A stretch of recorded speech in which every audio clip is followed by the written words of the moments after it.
Hello and welcome to my channel, and today I think I just want to do a very simple video, a quick one, and this is going to be a tag video, the country book tag or country name tag. I can't exactly remember the exact title of this tag video, but I was tagged by Berna from Berna's Bookish Adventures, and what happens in this tag is you have the name of your country, and in my case it's Malaysia, and you are going to talk about books, and each of the title of the books would correspond to each of the letters in the name of your country. So in my case, Malaysia has 8 letters, so I'm going to talk about 8 books. Yes, so starting from M and all the way until A. So I'm going to use the standard spelling of my country's name, and that's going to be MALAYSIA. Now, the original version of this tag uses favorite books, like you talk about your favorite books, and each of your favorite books have titles correspond to like the letter of the name of the country. Berna has a twist, so she talks about books that were written by Turkish authors, books from Turkey. So each of the books that she talks about, in TURKEY, are about Turkish books, which is kind of interesting.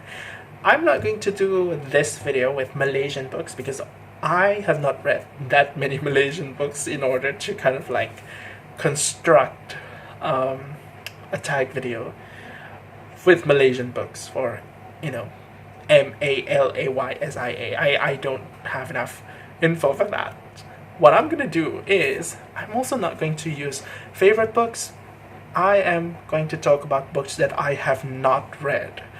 So basically these are the books that I have on my shelf. They are still waiting for me to read them. They have been on my shelf for different duration, during different lengths of time. So yes, so what am I going to talk about for each of these books? Honestly, I don't know, but I think I'm going to talk about why I bought these books and kind of like my overall impression on these books. It's going to be like kind of a contemplation on my motivation when shopping. Yeah, I don't think I've ever talked about that. So let's start with the first one, M. With M, I am going to talk about My Michael by Amos Oz. So Amos Oz is an Israeli writer, and this book was originally written in Hebrew, and it was translated by Nicholas de Lange in collaboration with the author. Now this book was originally published, I think, in 1968. And it was translated into English in 1972, and it is about this woman who is kind of unsatisfied, I suppose, with her marriage to a man named Michael, who is described as somewhat unremarkable. So she is estranged from her husband, and this novel sees how her marriage falls apart. And I think that's pretty much the things that were described in the blurb. I didn't exactly get more than that, although the comment in front of this book by the New York Times says that this one is a modern Israeli Madame Bovary, distinguished by its warmth, its lyricism, and remarkable technical control. Obviously, the second part of this comment just, I don't care, like, whatever, but it does say that this one is a modern Israeli Madame Bovary. I kind of like Madame Bovary, so yeah, this one sounds like a domestic fiction, so I like domestic fiction, so certainly something that I would want to read, would be interested in reading. So yeah, this is my first impression, what I thought about My Michael by Amos Oz. And also, I think that this cover is really beautiful. It's really elegant. Like it's just so simple. Really nice one, right? Next one is A. And for A, I'm going to talk about this hardcover book that I have, which I got from an Instagram used bookstore. It's called Ancestor Stones by Aminatta Forna. So, this one, first of all, has this really beautiful cover, and it's a domestic fiction. But I think for the most part, what really drove me to buy this book was the cover. So superficial, right? Yeah, I really like how these are kind of, they just stood out, and it's just really beautiful. I really like the color schemes here. So this is a domestic fiction about 4 women who lived in a country in West Africa, I think. It doesn't really say in the blurb which country that is, but if I were to guess, maybe Sierra Leone, because the author, the origin of her heritage is Sierra Leone, I think. But yeah, it does not really say. It only says West Africa. So we have these 4 women who are of, I think, of different personalities. And as usual, the blurb is really vague about that. But I guess, those are the details that were enough for me. For the most part, this one looks good, and that's why I got it. So now I'm going to move on to L. Now, talking about covers, I have something to say about this L book. And that is The Left Hand of Darkness by Ursula K. Guin. This one is a book from the edition from the SF Masterworks, and a lot of people say that the books in the SF Masterworks are kind of, they have ugly covers. And I'm not really a big reader on science fiction. I'm like I'm like an infant when it comes to science fiction books, like real science fiction books. And so when they say, people who read a lot of science fiction books, and they say that, the covers in this collection is ugly, and I'm like, okay. But I think that this cover is kind of beautiful. I think I like it. Maybe they say it's ugly because it doesn't really fit the story. I think I just assume, this video is going to be filled with assumption. That's my assumption on why people think that way about this one. But yeah, I like how it looks like. But then again, I'm not a science fiction connoisseur, so I suppose my opinion is it's not that important. So yeah, what this book is about, this is interesting because apparently this story takes place in a society where the people are androgynous, and they can become male or female at the peak of their sexual cycle. And this character, he is involved with the politics, and there's some adventure going on, I think, and then he even finds love, ... apparently it says here in the blurb. So yeah, but I think this is also one of Ursula K. Le Guin's more famous titles, and I just kind of want to try and see how her writing is like. So this is going to be my first time reading Ursula K. Le Guin. Next one is A, to A, and I have this one right here. First impression, creepy ass cover. This is American Psycho by Bret Easton Ellis. So this one, I bought this because it has this cover. Yes, but I'm not sure if I were to keep this book beside my head, when I sleep. Usually I do that. I would put books on my bed while I sleep. I would put them beside me, so whenever I feel like reading them, I just kind of take them. But I think this one looks a little bit creepy for me to do that.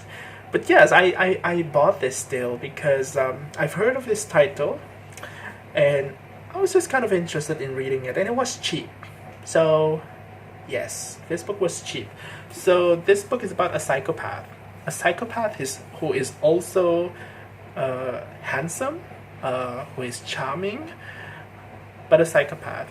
And that's as much as is written in the blurb. So, not much other info, and I don't really want to know. That's usually how I treat blurbs. I don't want to know more beyond that. I don't want to research, because you know what happens when I research a book? I would find out who died at the end. It's like, no, that happened to a few books already. So I don't want to do that. I mean, I read A Little Life before by Hanya Yanagihara, and I made the mistake of googling that book. But then again, it was really stupid. I googled like a specific name of character, and then I knew what happened to the character. Like, no. So yeah, that's why I don't Google books anymore. I just depend on the blurb at the back. So, for why, I have Your Heart is a Muscle the Size of a Fist. And this one is by Sunil Yapa. This book is, it takes place in Seattle. So what it says here: Victor ran away from home 3 years ago and from his police chief father. Now, longing for a family and a sense of purpose, Victor believes he's found both when he returns home to Seattle, only to be swept up in a protest that turns into a violent riot in the heart of America as police batons fall on civilians. Victor discovers his calling, but he also discovers his father is leading the charge on the other side. But, well, mainly I got this book because this book takes place in Seattle. And you know, I lived in Seattle for a while, for 3 to 4 years, and I kind of miss that place. And I've not gone back for like, what, 6 years? So yeah, maybe I'll explore Seattle a little bit in this book, see how it's like. Oh, you know, talking about going to a different places, my country is in lockdown still right now. You can't exactly go out of the country. It's going to be quite difficult. There will be like tons of procedures to you know, to follow, and if you want to travel just for fun, you still can't do that. Like you can't do that. I still cannot go back home, which is in East Malaysia. I'm living in West Malaysia, so it's annoying. It has been like nearly 1 year, and I can't go back home. So, well, next one, letter S. This one I have Silk by Alessandro Baricco. This book was originally in Italian, and it was translated into English by Goldstein. This one has a pretty, you know, common cover that you would see like for a movie tie-in kind of cover. I've not seen the movie, I've not heard of the movie, but yeah, I've heard of this book. It's a really short book. It's kind of like a love story of sorts. The year is 1861. Hervé Joncourt is a French merchant of silkworms who combs the known world for their gem-like eggs. Okay. And then he goes to Japan, I think, and then he meets a woman. And he's in love. I think that's pretty much the gist of a blurb. Again, very, very vague. But it's a short book, and it's like a love story.